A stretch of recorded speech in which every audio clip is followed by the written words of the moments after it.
Hello friends, सब सभी का स्वागत है एक बार फिर हमारे चैनल पर।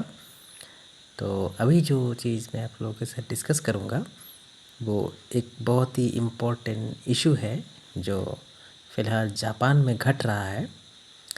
तो इसको कहते हैं बर्थ इमरजेंसी।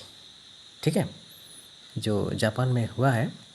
तो आइए चलते हैं इसके बारे में पूरी तरह से जानकारी लेते हैं कि आखिर ये चीज़ है क्या। ठीक है, तो ये बेहद काम आ सकता है आप लोगों का करंट अफेयर्स में। तो ये सिचुएशन आखिर है क्या, कैसे हुआ और क्या मामला है, इसको ज़रा देख लेते हैं। Japan is currently facing a serious birth emergency which refers to the alarming decline in birth rate across the country. With one of the world's lowest fertility rate, around 1.2 births per woman, Japan's population is shrinking rapidly. In 2024, the number of babies born fell below 8 lakhs for the first time in recorded history. This trend poses a major threat to Japan's economic, social, and demographic future. The birth emergency is driven by several factors, that is, delay marriages, economic insecurity, long working hours, high cost of raising children, and the lack of accessible child care. Many young people are choosing to remain single or child free due to career pressures and lifestyle changes. Rural areas are suffering even more, with entire towns becoming depopulated. The Japanese government has called this crisis a national emergency.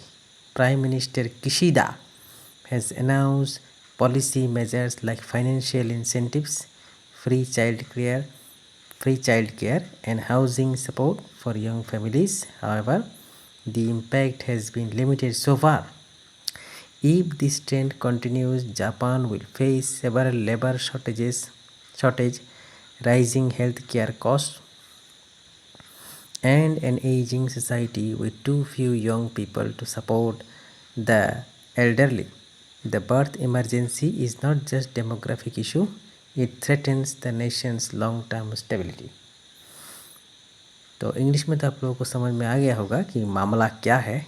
तो अब हिंदी में थोड़ा जान लेते कि इसका क्या मामला है ये।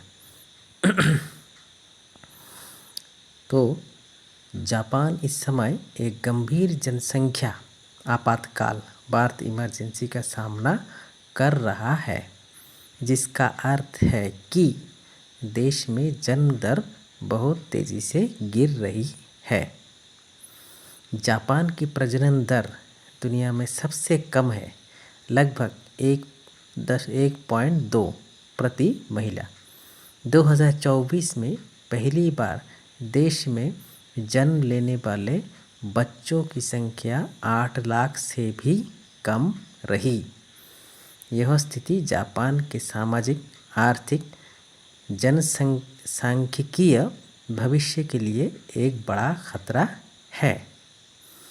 इस आपातकाल के कई कारण हैं, जैसे कि देर से विवाह, आर्थिक असुरक्षा, लंबी कार्य अवधि, बच्चों के परवरिश की अधिक लागत और सीमित चाइल्ड केयर सुविधाएं। आज की युवा पीढ़ी करियर और जीवन शैली की वजह से शादी और बच्चों से बच रही है। ग्रामीण क्षेत्र में स्थिति और भी खराब है, जहां कई गांव लगभग खाली हो चुके हैं। आपको समझ में आ रहा है ना क्या मामला है। जापानी सरकार ने इसे राष्ट्रीय आपातकाल घोषित किया है। प्रधानमंत्री किशिदा ने परिवारों को आर्थिक सहायता, मुफ्त चाइल्ड केयर और आवास योजनाएं देने की घोषणा की है। हालांकि इन उपायों का असर सीमित रहा है। अगर यह स्थिति जारी रही तो जापान की श्रमिकों की भारी कमी, वृद्ध लोगों की देखभाल की चुनौती और सामाजिक असंतुलन का सामना करना पड़ेगा जापान को।